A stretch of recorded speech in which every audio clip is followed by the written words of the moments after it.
আমরা তো প্রতিদিন এমন অনেক কিছুই দেখি যা আমাদের বিভিন্ন সিদ্ধান্ত নিতে প্রভাবিত করে, কিন্তু আমরা হয়তো সেটা পুরোপুরি খেয়ালও করি না। কিসের কথা বলা হচ্ছে? হ্যাঁ, বিজ্ঞাপনের কথাই। চলুন আজ বিজ্ঞাপনের পেছনের এই কৌশলগুলোকেই একটু সহজ করে জেনে নেওয়া যাক। আচ্ছা, কখনো কি ভাবা হয়েছে যে একজন মানুষ সারাদিনে ঠিক কতগুলো বিজ্ঞাপনের সামনে পড়ে? উত্তরটা হলো, আমরা যা কল্পনা করি তার চেয়েও অনেক অনেক বেশি। বিজ্ঞাপন আমাদের জীবনে এতটাই জড়িয়ে গেছে যে এর পেছনের কৌশলগুলো বোঝাটা এখন বেশ জরুরি হয়ে পড়েছে। তো প্রথমেই আসা যাক মূল প্রশ্নে, বিজ্ঞাপন জিনিসটা আসলে কি? এর একটা আনুষ্ঠানিক সংজ্ঞা আছে, যেটিকে আমরা এখন একদম সহজ করে ভেঙে দেখব। বিজ্ঞাপনের জগতে সবচেয়ে বেশি যে সংজ্ঞাটা ব্যবহার করা হয় সেটা আমেরিকান মার্কেটিং অ্যাসোসিয়েশনের দেয়া। এখন এই সংজ্ঞার মধ্যে কিন্তু 4টা মূল শব্দ আছে। এই শব্দগুলোই বিজ্ঞাপনকে অন্য সবকিছু থেকে একদম আলাদা করে দেয়। আর এই 4টা বিষয় যদি আমরা বুঝে ফেলি, তাহলে এই বিজ্ঞাপনের মূল ভিত্তিটা পরিষ্কার হয়ে যাবে। প্রথমত, বিজ্ঞাপন সবসময়ই অর্থপ্রদত্ত। মানে একটা কোম্পানিকে তার বিজ্ঞাপন দেখানোর জন্য টিভি চ্যানেল বা পত্রিকাকে টাকা দিতেই হবে। এটা কিন্তু এমনি এমনি পাওয়া কোনো খবরের মতো নয়, যাকে আমরা পাবলিসিটি বলি। দ্বিতীয়ত, বিজ্ঞাপন হল নৈর্ব্যক্তিক, মানে এটা কোনো ব্যক্তিগত আলাপ নয়, যেমনটা একজন সেলসম্যান দোকানে করে থাকেন। বিজ্ঞাপন বরং গণমাধ্যমের সাহায্যে একবারে লক্ষ লক্ষ মানুষের কাছে একটা বার্তা পৌঁছে দেয়। তৃতীয় স্তম্ভটা হল, প্রত্যেকটা বিজ্ঞাপনের একজন শনাক্তযোগ্য পৃষ্ঠপোষক বা স্পন্সর থাকে। মানে বিজ্ঞাপনটা দেখলেই পরিষ্কার বোঝা যায় যে কোন কোম্পানি এই বার্তাটা দিচ্ছে। এর ফলে একটা স্বচ্ছতা আর দায়বদ্ধতাও কিন্তু তৈরি হয়। আর সবশেষে বিজ্ঞাপনের একটা প্ররোচিত করার উদ্দেশ্য থাকে। এর আসল লক্ষ্যই হল দর্শককে দিয়ে কিছু একটা করানো, হোক সেটা কোনো পণ্য কেনা, কোনো সেবা ব্যবহার করা বা নিদেন পক্ষে ভবিষ্যতে ব্র্যান্ডটাকে মনে রাখা। এখন তো আমরা জানি বিজ্ঞাপন কি, কিন্তু এর আসল কাজটা কি? শুধু বিক্রি বাড়ানোই কি এর একমাত্র উদ্দেশ্য?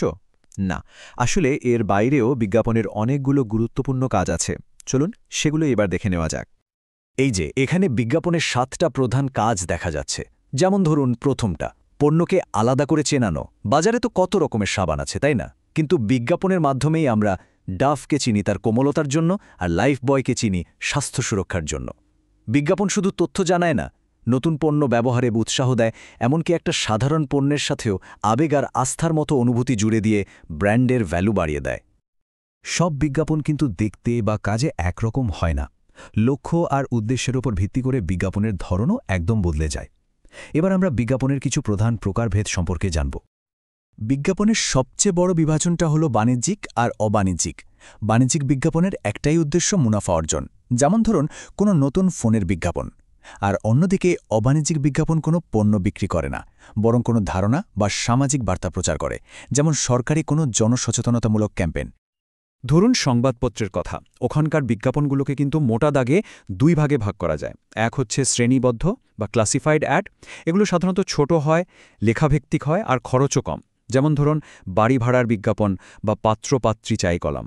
আর অন্যদিকে আছে প্রদর্শনী বা ডিসপ্লে অ্যাড। এগুলো কিন্তু বেশ বড়, রঙিন আর দেখতেও অনেক আকর্ষণীয় হয়। এদের মূল কাজ হলো ব্র্যান্ডের পরিচিতি বাড়ানো। সোজা কথায়, একটা হলো প্রয়োজনের জন্য আর অন্যটা হলো মানুষের মনে ছাপ ফেলার জন্য।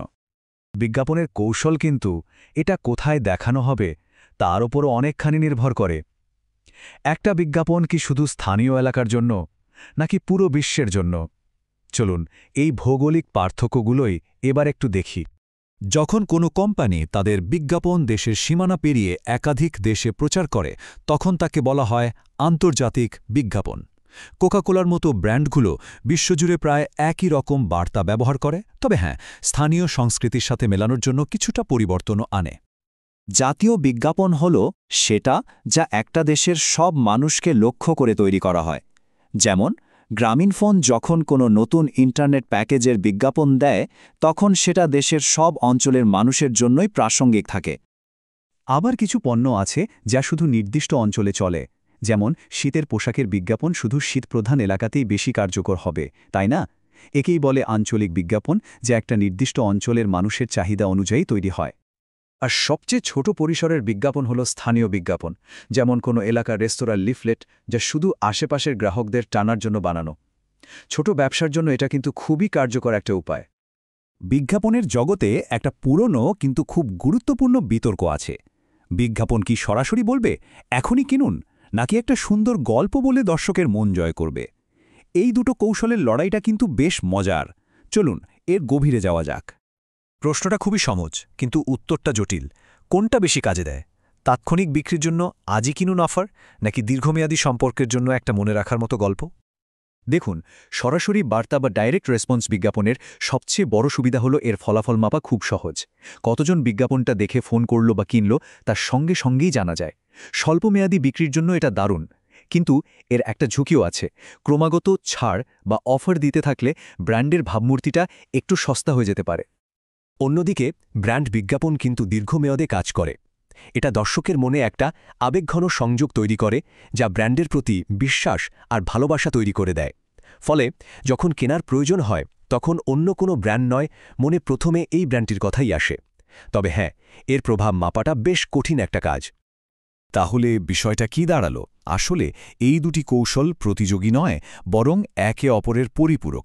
এই উক্তিটি বিষয়টা চমৎকারভাবে তুলে ধরেছে। ব্র্যান্ড বিজ্ঞাপন হল ভবিষ্যতের জন্য জমি চাষ করার মতো, যা ব্র্যান্ডের প্রতি আস্থা তৈরি করে, আর ডাইরেক্ট রেসপন্স বিজ্ঞাপন হল সেই জমিতে পেকে যাওয়া ফসল কাটার মতো, যা তাৎক্ষণিক বিক্রি নিশ্চিত করে। তো এই ছিল বিজ্ঞাপন জগতের একটা সংক্ষিপ্ত বিশ্লেষণ। আশা করি পরের বার যখন কোনো বিজ্ঞাপন মনোযোগ আকর্ষণ করবে তখন সেটিকে একটু ভিন্ন চোখে দেখা যাবে। ভাবার বিষয় হলো, বিজ্ঞাপনটি কি ভবিষ্যতের জন্য জমি চাষ করছে, নাকি পাকা ফসল কেটে নিচ্ছে?